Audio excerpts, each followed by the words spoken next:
ఈ సందర్భంగా జిల్లా ఎస్పీ మాట్లాడుతూ సంజీవయ్య 1921 ఫిబ్రవరి 14న కర్నూలు జిల్లా కల్లూరు మండలం పెద్దపాడు గ్రామంలో సాధారణమైన ఒక దళిత కుటుంబంలో జన్మించి అచెంచలుగా ఎదుగుతూ ఆంధ్రప్రదేశ్ రెండవ తొలి దళిత ముఖ్యమంత్రిగాను మరియు సంయుక్త మద్రాస్ రాష్ట్రంలోని కేంద్ర ప్రభుత్వంలో అనేకసార్లు ఆయన మంత్రి పదవులను నిర్వహించారు. 2 సార్లు అఖిల భారత కాంగ్రెస్ కమిటీ అధ్యక్షులుగా పనిచేయడం ఆయన ప్రత్యేకత. ఈయన కాంగ్రెస్ పార్టీ తొలి దళిత అధ్యక్షులు కూడా 38 ఏళ్ల చిన్న వయసులోనే ముఖ్యమంత్రి అయిన ఘనత దామోదర సంజీవయ్యకే దక్కింది.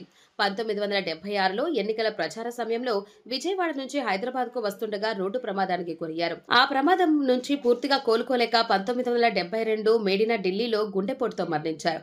ఆయన ఆంధ్రప్రదేశ్ నేషనల్ యూనివర్సిటీకి ఆయన జ్ఞాపకార్థం 2012లో Damodaram Sanjivayya national law university అని పేరు కూడా మార్చారు. ఇలాంటి మహానీయుల వేడుకలను జరుపుకోవడం సంతోషంగా ఉందని జిల్లా ఎస్పీ తెలిపారు. ఈ కార్యక్రమంలో అదనపు ఎస్పీలు రవి మనోహరాచారి, జిల్లా పోలీస్ కార్యాలయ అధికారులు, సిబ్బంది పాల్గొన్నారు.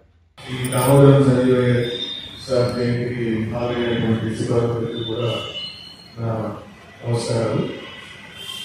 శ్రీ దామోదర సంజీవయ్య 1921 ఫిబ్రవరి 14న ఒక దళిత కుటుంబంలో మునయ్య అండ్ సింకులమ్మ దంపతులు జన్మించారు. పెద్దపాడులో 4వ తరగతి వరకు చదివి ఆ తర్వాత కర్నూలు చేరి 1938లో SSLCలో జిల్లాలోనే ప్రథమంగా ఉత్తీర్ణుడిగా ఆయన ఆ టైంలో ఆంధ్రప్రదేశ్ రాష్ట్రానికి సేవలు అందించారు. సంయుక్త మద్రాస్ రాష్ట్రంతో పాటు ఆంధ్రప్రదేశ్ రాష్ట్రంలో కేంద్ర ప్రభుత్వంలో అనేక మార్లు మంత్రి పదవులను నిర్వహించారు.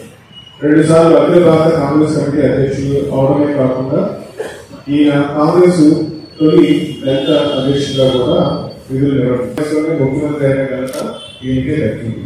నేడు వారి జయంతి సందర్భంగా ఆ మహానేతకి మనందరం కూడా నమస్సుమానాలు అర్పించుకున్నాం.